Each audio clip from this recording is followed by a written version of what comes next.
Thank you for listening to Light for the Way. Today is our Q&A day, which means that I, Cody Hughes, sit down with Dave Trepanier. Dave is the leading pastor here at Gospel Life Church in Evans City, Pennsylvania.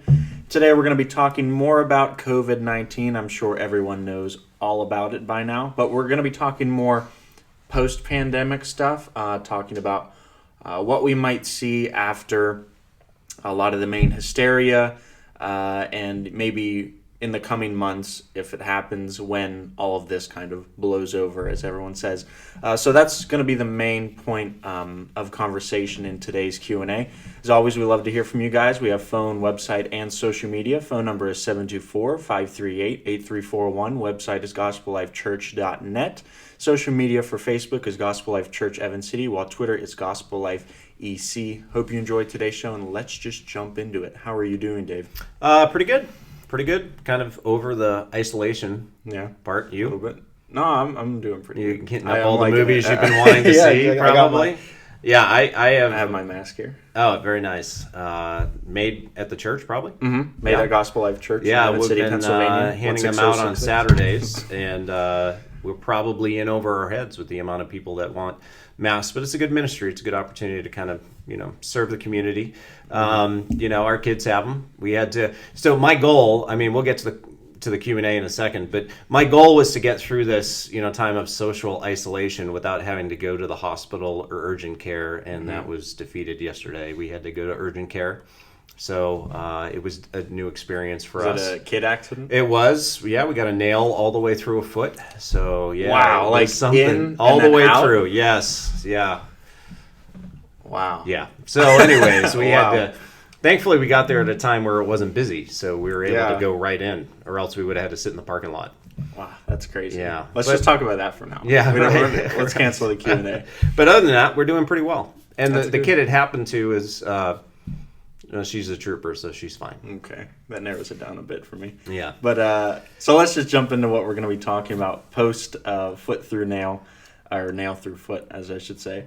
So the first question I put, we've all seen a lot of movies, or at least seen of a lot of movies that have to do with survivors of post-apocalyptic situations, whether it's zombies or nuclear fallout in, war, all these different things where there's post-apocalyptic or dystopian future kind of setting. So the main question was, Dave, what do you think the post-pandemic world will be like at the end of COVID-19? I'm not a prophet, so I'm only speculating. I don't think we're going to be in a post-dystopian type of era where, although you look at some of the social media posts, a lot of people think we are, but I don't think we're going to be in that type of situation that we're looking at. I think it's very hard to know what's going to happen within the next 2 years, I think. First, I do think social distancing has probably impacted us and will continue to impact us in significant ways. I think, in maybe Asian cultures, they're a little bit used to seeing people wear face masks. Even, in normal seasons of life, I've flown and seen them wearing face masks. I think we'll see more of that. I think we'll be required to see that.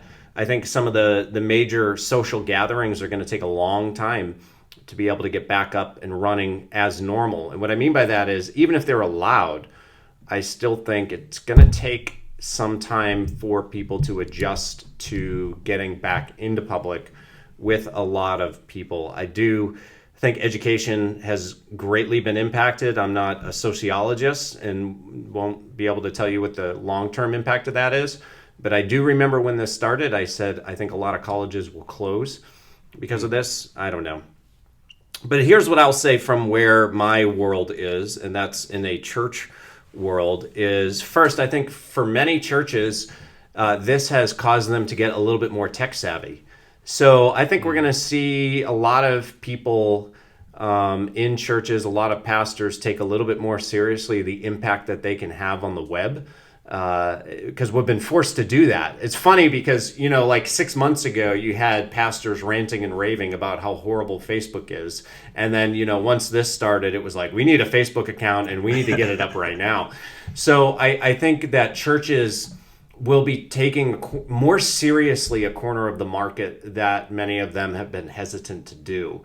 And that could be for the good or for the worse, to be honest with you. And then I think as believers, as I look at the post-pandemic situation, there's two things that I really think about. First, I think that for believers, there's going to be great gospel opportunity. I actually just submitted an article to a local newspaper this last night, like at 10 o'clock at night. And I was thinking as I was going to send that in, I was discussing with a lady in our church who does most of my editing. I said, what do you think, what type of topic should we talk about? I feel like everybody's talking about fear. Should there be a different avenue? And her question was good. She said, well, I think people are still afraid. And I thought, well, okay, all right, then we're gonna talk about fear. That's what the article will be based on. And I think that is that's the reality. People are still fearful. Even if they're not fearful of the virus, they're fearful of the economy right now and the impact.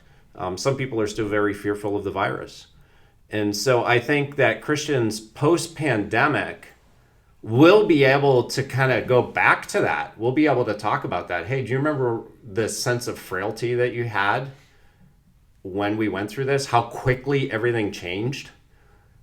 There's not, for the first time, we don't have a sense of security as kind of the norm anymore. And I think that's going to last for a while. So I think believers have gospel opportunity there. And I think the true church is just tired. I think they're sick of not being together. And so I'm hoping and praying, but I think it's going to be the reality that the true church of God is going to re-emphasize or put a new emphasis on the importance of congregating together. It's kind of like you don't know what you miss until it's taken from you. Mm-hmm. And I think, Hebrews chapter 10, 24 through 25, let us consider how to stir one another up to love and good works, not forsaking the assembling of ourselves such as the practice of some. I think those verses are going to be not so much as an exhortation anymore. We're not going to have to say to people, hey, we need to congregate. Now we're going to be like, okay, we got to ease back into congregating. Because I think the church of God will see the value again. I hope and pray that that's the case, but I think it will be a reality. That the true church of God will say, you know what? Online church was cool, when it first started to show up and people tried to make that their church. It's really not. Mm-hmm. We need more than that. And this has been so evident. So there's a couple thoughts that I have, about post-pandemic situations, but, we're not going to be running around like shooting each other trying to find food yet. So, yeah. Well, what do you think this kind of just popped into my head and wasn't on the list of questions. What do you think would happen, or what would your thoughts be on if once normal congregation worship, church, normal going to church on Sunday, or, some people Wednesdays as well, or all these different church functions, what if that doesn't happen? What if people are, everything dies down, the government's like, okay, you can have your over 50 meeting togethers and things like that. Mm-hmm. Everything's back to normal as it was before all this. And what do you think would be the impact if that didn't happen? If people weren't... You mean if people didn't want to come back into church buildings? Right. If people weren't not willing, but like we've been doing this, maybe we should wait this out, another couple months just to be safe. I think that's going to happen. Mm-hmm. Yeah, I think that's going to happen. And I think that's where the church... when I say the church, I'm talking about the people who are true believers in Jesus Christ are going to have to show patience and love for those who disagree with them on this. I think it's going to happen, right? I don't expect COVID-19 to go away anytime soon, right? I am not an expert at all, so I don't pretend to be like half the people on social media. I have no idea how viruses work. But I do know historically that this probably isn't going away anytime soon, and it's probably going to resurge. And so there's the vulnerable in our midst are going to be concerned and maybe not go back to church for a while. I think that's going to be normal across the country, across the world. So I think that the church now is going to be put into a test of how are we going to love each other through disagreement. And we're already seeing that now politically. Shocker. You can get me going about politics, but if you're interested in my view, just check out our website. I just threw out an article to ruffle some feathers, but really to say, come on, Christians, like, where is our true heritage here? Anyways, so, but I think the church has an opportunity now to show love and grace towards one another, because it will take time. Telling someone, just get over your fear, it doesn't help. Coming alongside and loving and addressing it and talking through it and trying to help, there's going to be some of that needed. But yeah, there's going to be a long-term impact with this. And so what churches are going to face is, how do you help the people who don't want to be in church? Do you all of a sudden, once we gather again, is live streaming gone? But yet not everybody's going to come back. Those are types of questions that churches are going to have to wrestle through. Right. But individual Christians, you got to be patient with one another on this. Come on, we're all in this together, right? Just like High School Musical. And whatever. And that was after I was like mature. Yeah. So I think that you totally interrupted my train of thought. We're all in this together. Yeah, we're all in this together. But I think that coming out of this and moving forward as a congregation, even those that maybe are hesitant to get back into a gathering, I think the true church just desires to be together. Mm-hmm. They just do. And I think they'll find their way back in. I really do. Mm-hmm. It may take a while, though. Yeah. So the second question I had, you kind of touched on in answering the first one. It was, are there any unique opportunities for believers to take advantage of a post-COVID pandemic? Do you have anything else to say on that? Or I think so. I mean, I think for the post issues are going to be dealing with potential grief, right, for people who have lost loved ones. And so you're going to have the church. People haven't been able to grieve even right now that have lost people through normal processes that have not been COVID-19 related. I've had to do a funeral since we've been under lockdown. That was the weirdest funeral I've ever had to do. That family never really got to mourn because they didn't get to see their friends. They didn't get to go through that process. So I think we're going to have some of that opportunities as a church to kind of come back together and help people work through their loss and grief, which is a good biblical process. But I also think that financially is going to be our huge opportunities. I think first for the church, to itself. I think that within our church bodies, we're going to have plenty of people who are now going to need financial help, right? Mm-hmm. So the statistics out there are saying most people are less concerned about the virus than they are the economic impact. I don't know if that's accurate or not, but people are going to be facing dire financial issues. So I just want to read a passage of scripture that kind of speaks towards that. That is very, very, it's a kind of a mind-blowing passage. But first John 3:16, by this we know love that he that's Christ laid down his life for us, and we ought to lay down our lives for the brothers. And then it goes into verse 17, and John tells us how to lay our lives down for our brothers, which is really, really interesting. But if anyone has the world's goods and sees his brother in need, yet closes his heart against him, how does God's love abide in him? And I think that the church is going to have an opportunity to lay down their life financially. I think that's what John's getting at. It's a really interesting passage for those in the body that are going to need it. And I think the community as well. The government, it can cut checks and print money, but at the end of the day, it's got to come back somewhere. Yeah, I think a lot of people have realized that the government really hasn't lived up to everything that they wanted it to, Republican or Democrat. I've been saying it all along, but I don't know. So know everything, Dave. No, I've been like, why are we trusting government so much?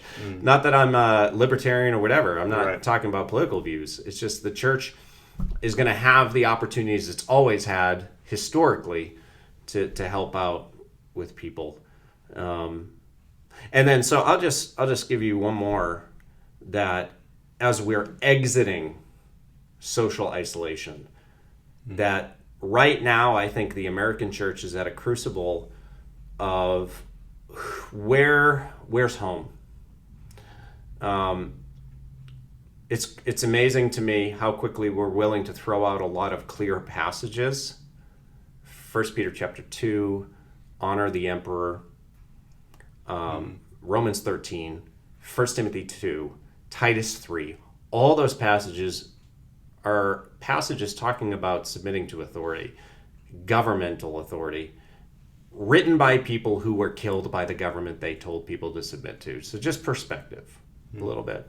And I think that the church in particular has a great opportunity to follow God and not the cultural trends.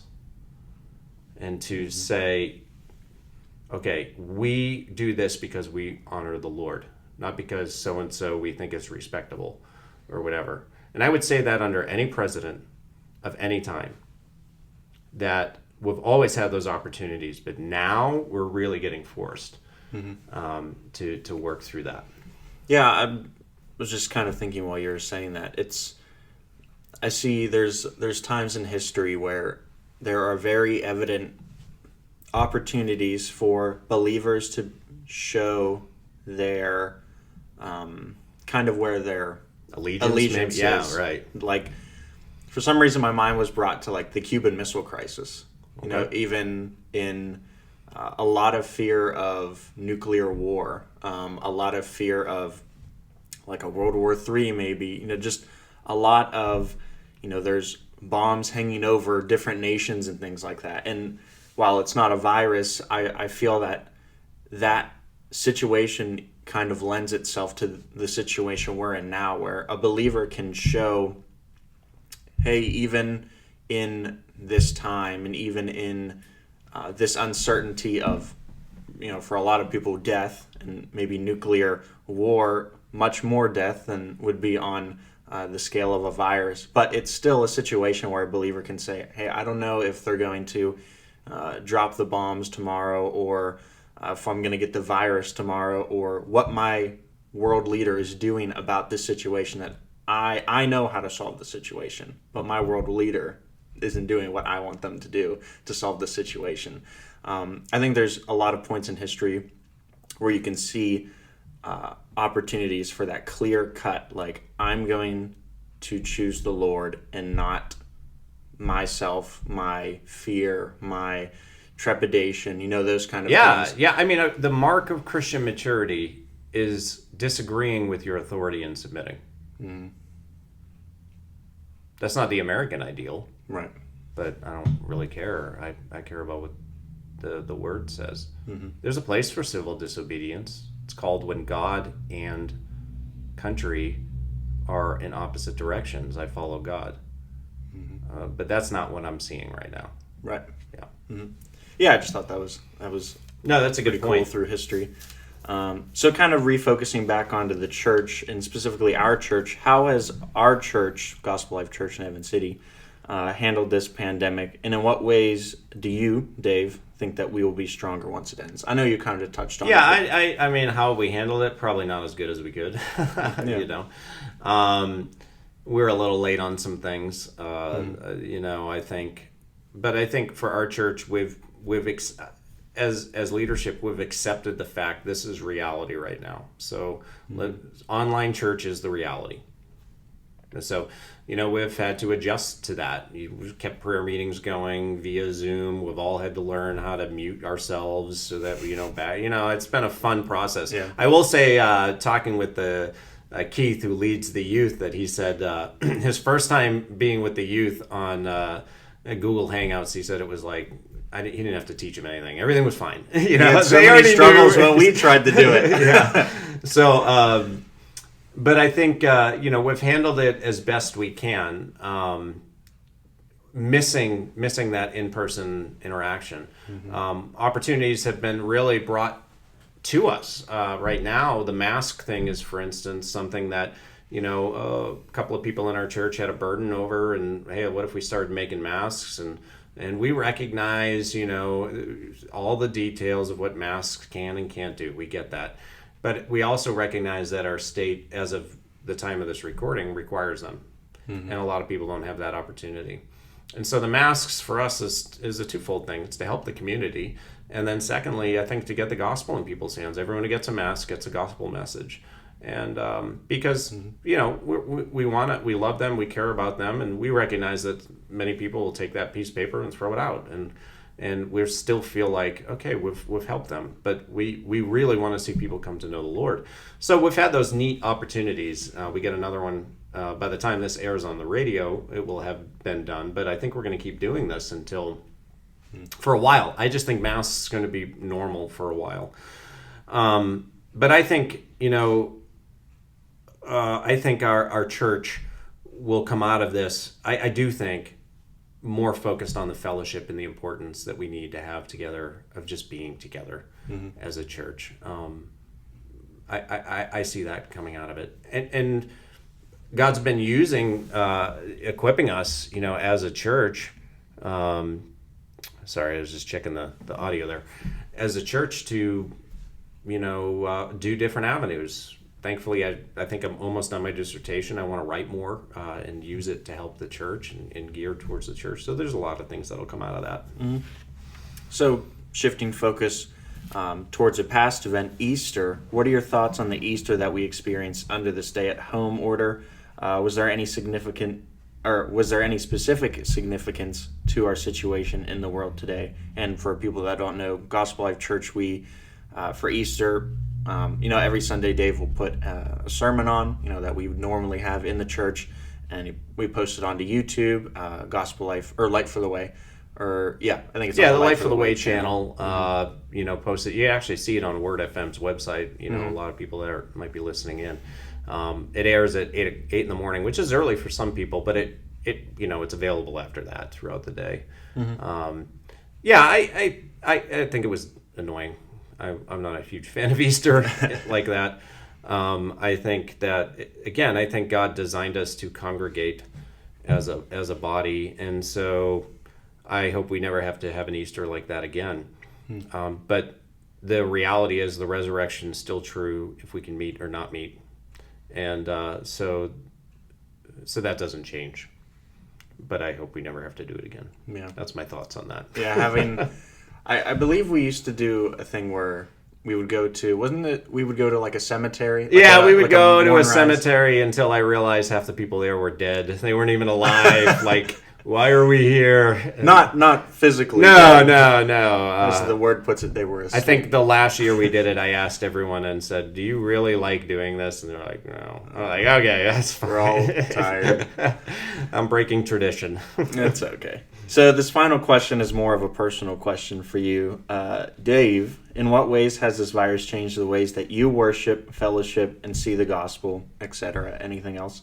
And what things do you believe will be permanent in your daily life from now on? Specifically talking about maybe in your faith and in the way that you worship and commune with the Lord. This is going to sound weird, but not much is going to change. I really think you should live your life in such a way that no matter what happens outside of you, things shouldn't change. Mm-hmm.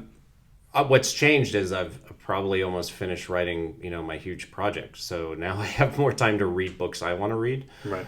I don't think a lot's going to change. What I do think will hopefully change is the chance we get as a family to have more family time. That's been foisted on us, and it's been good. I got a son who's athletic, and he plays a lot of sports, especially this past fall. He was playing 2 sports, which just kind of plug out there, like every coach that's listening. Kids can't focus solely on your sport. But anyways, so, life was very busy, very, very busy. And this kind of forced us to slow down. And I think for my kids, some things, I think we've developed a couple of habits that I would like to see long term. I remember growing up, this is going to sound stupid, but we had a puzzle table that was always there, and you could just kind of sit and work on it. I'd love to see that. We just started doing that. I'd like to see that continue because you could sit there and talk and whatever. I think little things like that, like family time. And family worship's been a lot easier because no one's going anywhere. Right. And so I haven't had to figure it out. How are we going to fit in 20 minutes? So maybe that discipline within our family will be increased, I hope. I don't know. But there hasn't been a ton that's changed. I mean, I get up pretty much the same time. I've been sleeping in a little bit more than I usually do. But, get up, read the word, pray. All right. I got sermon prep I still got to do. Things that are different is, visiting and whatnot, or being with people in in-person type of meetings. So that frees up some time. But I think developing of a habit of writing is something that you're gonna see more of. Mm-hmm. Cool. Well, those are all the questions I had for you. You have anything else? No, I just, to all the listeners, continue to trust the Lord through this process. Just challenge you to keep your testimony pure before the Lord. And I've been trying to memorize the Sermon on the Mount, but, thinking of verse 13, you're salt of the earth. And if salt lost its saltiness, it's just going to be thrown and trampled. What good is it for? It's not good for anything. Don't lose your distinctiveness as a Christian in the midst of everything going on. Mm-hmm. I know there was something I heard later last week, and it was a quote, and it was like, your feelings are real, but they're not always reality. Sure. So it was kind of cool to, yes, your fear may be real to you, and it's a very real thing. And your sense of desperation may be real. But if you're truly a believer, it doesn't change the reality of the victory that's already won for you. Yeah. And where your hope needs to lie. And, hopefully and prayerfully, you can make changes if that's the situation you're in, to rely more on the Lord than your bank account or yourself or your family or your car or things like that. So. Yeah, I think so. I think that's good. And that feeling of lethargy we're kind of at. Mm-hmm. Like, what is my purpose in life? A lot of people are struggling with that right now. Mm-hmm. So, but that's a normal emotion, and the Lord is still true, and He'll take us through that. Mm-hmm. Well, that's all I have. Thank you guys for listening. I'm going to hit with the avenues of participation one more time. We have a phone number, website, and social media. Phone number is 724-538-8341. Website is gospellifechurch.net. Social media for Facebook is Gospel Life Church Evans City, while Twitter is Gospel Life EC. We hope you enjoyed today's show, and we look forward to talking to you guys again. Have a good one.